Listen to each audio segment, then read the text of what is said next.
جی السلام علیکم ناظرین، آج میں آپ کو بتانے والا ہوں کہ طالبان کس طرح افغانستان میں آئے اور کس طرح پورا اس پہ قابض ہونا شروع ہو گیا اور کس طرح کی انہوں نے وہاں پر پابندیاں لگانی شروع کر دی ہیں لوگوں پر۔ دوستو، افغانستان میں طالبان کے بے طرفِ صوبائی دارالحکومتوں پر کنٹرول کے بعد اب بعض ذرائع یہ دعویٰ کر رہے ہیں کہ لڑائی دارالحکومت کابل کے دروازوں تک پہنچ گئی ہے، اور اس صورتحال کو بے چینی سے دیکھنے والے اکثر افراد یہ سوال پوچھنے رہے ہیں کہ جن علاقوں میں طالبان قابض ہیں آخر ان میں کیا تبدیلی آئی ہے۔ اگرچہ افغان صدارتی محل ارگ میں ایک ذرائع نے بتایا کہ صدر غنی کابل کے طالبان کے حوالے نہیں کریں گے، اور انہوں نے دعویٰ کیا کہ بعض صوبوں کے دارالحکومت افغان فورسز نے جان بوجھ کر طالبان کے حوالے کیے۔ دوستو، تاہم گزشتہ 3-4 دنوں میں طالبان نے قندھار، لشکرگاہ، برات اور غزنی سمیت کئی دیگر شہروں پر کنٹرول حاصل کر لیا ہے۔ گو طالبان کو ان شہروں پر قبضہ کیے ابھی کچھ ہی دن ہوئے ہیں، شاید اس لیے تاحال وہ پابندیاں نظر نہیں آ رہی جو ان کے پہلے دور میں تھیں، لیکن اب بھی ان شہروں میں جس چیز پر طالبان پابندیاں لگانا چاہتے ہیں وہ لگائی جا چکی ہیں۔ طالبان کے زیر قبضہ شہروں میں رہنے والے باسیوں نے ان تبدیلیوں پر بات کی ہے جو طالبان کے آنے کے بعد وہاں دکھائی دے رہی ہیں۔ دوستو، سرکاری ٹی وی اور ریڈیو شریعت کی آواز میں کر دیے گئے ہیں۔ لشکرگاہ، ہرات، قندھار اور غزنی میں افغانستان کے سرکاری ٹی وی اور ریڈیو، جسے اب تک RTA یا ملی ریڈیو ٹیلی ویژن کہا جاتا تھا،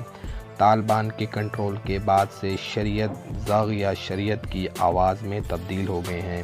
اس ٹی وی اور ریڈیو پر موسیقی اور ڈرامے بھی اب دکھائی اور سنائی نہیں دے رہے۔ اس کے ساتھ گزشتہ 20 برسوں میں افغانستان میں کئی مقامی FM ریڈیو اسٹیشنز بھی قائم کیے گئے تھے، لیکن ان شہروں میں اب وہ FM ریڈیوز نہ تو بند کر دیے گئے ہیں یا پھر وہاں پر بھی موسیقی نشر نہیں کی جا رہی ہے، اور صرف اسلامی تقاریر اور طالبان کے نغمے نشر کیے جا رہے ہیں۔ ان شہروں میں اب موسیقی اور گانے کسی بھی ریڈیو سے نشر نہیں ہو رہے، تاہم ابھی تک گاڑیوں میں طالبان نے پہلے کی طرح موسیقی کے خلاف کارروائی شروع نہیں کی۔ یاد رہے کہ سن 1996 سے 2001 تک افغانستان میں طالبان کے دور میں موسیقی پر سخت پابندی عائد تھی، اور ان کے اہلکار مسافر اور پرائیویٹ گاڑیوں میں موسیقی روکنے کے لیے سخت چیکنگ کیا کرتے تھے اور لوگوں کو سزائیں بھی دیتے تھے۔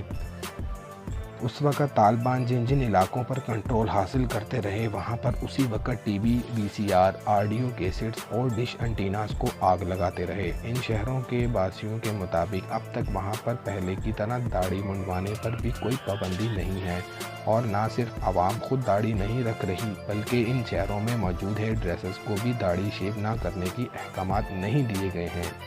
قندھار کے ایک تاجر عزیز اللہ کے مطابق اس سے پہلے بھی آس پاس کے علاقوں میں جہاں کئی مہینوں سے طالبان کا کنٹرول تھا، ان کی جانب سے داڑھی سے متعلق کوئی پابندی نہیں تھی۔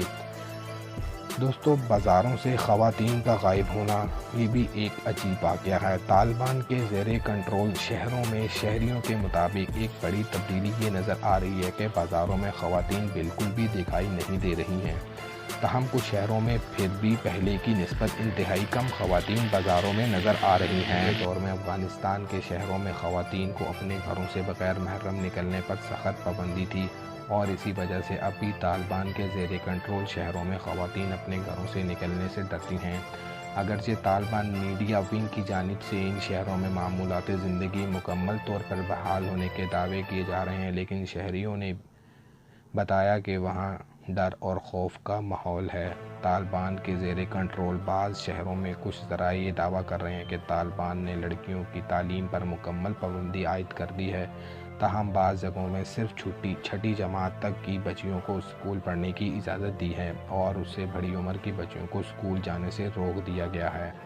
تاہم طالبان کے دعوے میں اور کئی دیگر شہروں میں موجود طالبان کی مخالفین میں بھی تشویش پائی جاتی ہے۔ اگرچہ طالبان کی جانب سے کہا گیا ہے کہ ان کے امیر اور سربراہ ملا بیت اللہ نے ایک پیغام میں ہتھیار پھینکنے والے ان تمام مخالفین کے لیے عام معافی کا اعلان کیا ہے جو ماضی میں ان کے خلاف تھے، تاہم بیشتر طالبان مخالف اس پیغام کو شک کی نگاہ سے دیکھتے ہیں اور ان کا کہنا ہے کہ ان کے آنے سے وہ انتقامی کارروائیاں جاری